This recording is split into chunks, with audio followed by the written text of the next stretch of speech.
Hi Sanjay. Hey, Adrian. Very nice to have you here at the Forum IAB. First question, a warm-up question for you. Are marketers seducers or stalkers? I think there's some of both. There's some of both. There's some of both. I think if you look at the history of our industry in the past 10 years, what's happened is we've moved from being seducers. You know, people who created amazing, rich, beautiful stories that would inform us, entertain us, engage us somehow. And I think we've moved from being seducers in that way to being stalkers because we've become lazy. And we've thought, if I can just retarget this programmatic advertising at someone somewhere, and I know it's somebody who's in this market, I'll reach them. And really, we're not about reach. We're about resonance. Okay, so... That's a mean first question. Sorry. I watched one of your videos yesterday and I loved it. And it just popped up to my mind. Hey, the theme of today's forum is growth. So what should we as marketers, as strategists, keep in mind to grow, but not to grow in the short term like we do now, but to grow in the long term? What should we look out for and what should we keep in mind? It's a great question, and it's the reason I'm so excited to be here. And what I was saying on stage earlier is that I believe the age of efficiency is coming to an end. That the ability to cut out more and more and more wastage from your media activity to get ever more hyper-targeted, I think is starting to come to an end. And so I think many people around the world, many marketers are saying, we can't cost cut our way to growth, which is true. You can cost cut your way to amazing degrees of efficiency, but not to growth. My dad always used to say to me that there are only so many haircuts you can give a man before he's bald. Once he's bald, he's bald. And so trying to look for growth, are there other places we can be looking? And that really has been what we've been trying to explore within dentsu for the past couple of years. What places are those? We are looking at, so one tiny example for you, you will always do what you measure. Yeah. So if you set yourself a 3-week sales cycle window, well, then your whole organization is going to be working on short-term sales for a 3-week cycle window. Okay. If you change the metric of what you're measuring, so for example, if you started looking at brand health as being the primary metric, if you looked at affinity, engagement, loyalty, you know, some of the telco operators are now looking at something very different, which is customer lifetime value. So I'm not looking at the value of this customer in the first year. I may lose money, but actually it's in year 4, 5, 6, and they're building business plans differently. So to me, that's it, which is look for sustainable growth through adding value, not extracting cost. Okay. The question is, because I think marketers look that way.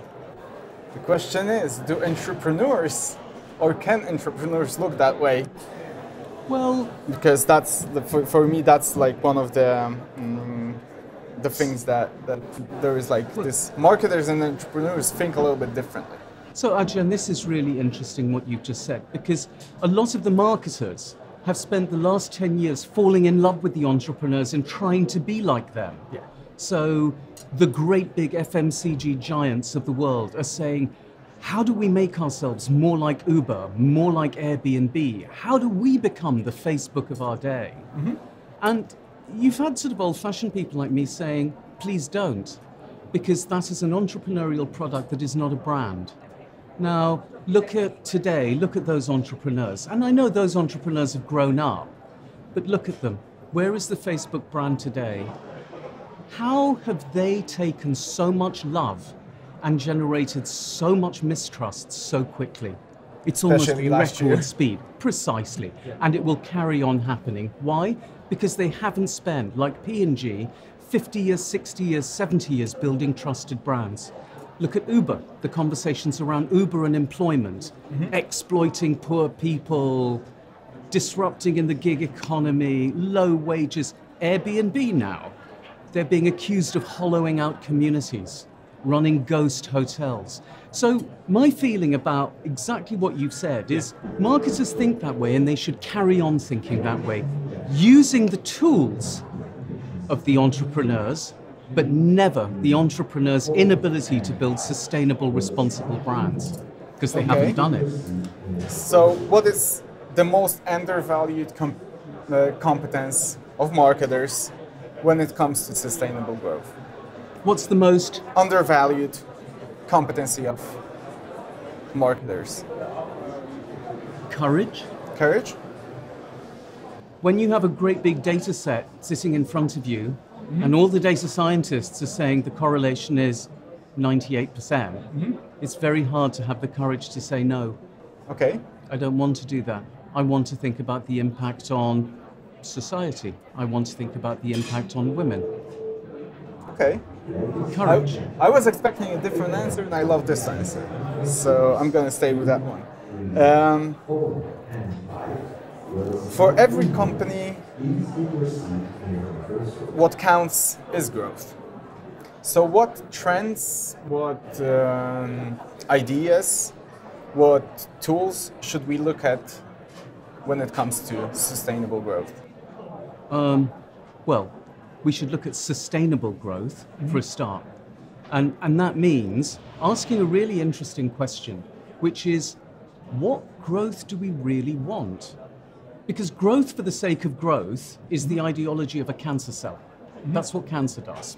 So what growth do we really want? And why do we want that growth? So challenge, I think, the idea of growth itself. I think then you also start thinking about growth affects the entire social ecosystem that we live in. It affects the planet because you're going to produce plastic. Yeah. It affects people's incomes and livelihoods because you're going to employ people. Okay? If you're using machines and you put them out of work, you don't just have unemployed people, you have disempowered consumers. So then you have consumer expenditure. You have a government sitting there trying to regulate. So my vision for growth is that it actually takes the political, the economic, the social, and the technological, the higher level social factors, and it looks at the impact on every single one of those. So I want to give you one example, which is something we're trying to do at the moment at Dentsu, which is to say every single brief that comes out of our agency has to tick 3 boxes. What's the value to the client, what's the value to the consumer, and what's the value to society? Okay. It's early days, but we're trying. And the last one is the most important, probably. It's the overlap between all 3. Okay. Okay. That's okay. Win-win-win. Win-win-win. I hope we reach that win-win-win every time. So do I. Okay, last question. How do you like it here? First Warsaw and then Forum. How do you like those both things? So I love Warsaw and I love Poland generally, and I have to say my exposure to Poland is less than my exposure to Polish people in London, whom I think make London a richer and more wonderful place, and add to the legacy of London as being a city of a million different types of people that just have come together and got together and created a separate world. The IAB I'm incredibly impressed by because it's big and it seems engaged. Our industry feels a bit tired at the moment. It's lovely to see the energy here. And it's lovely to see your energy combined with that, to have an energy bomb. Thank you very much. It was a pleasure talking to you, my friend. Thank you.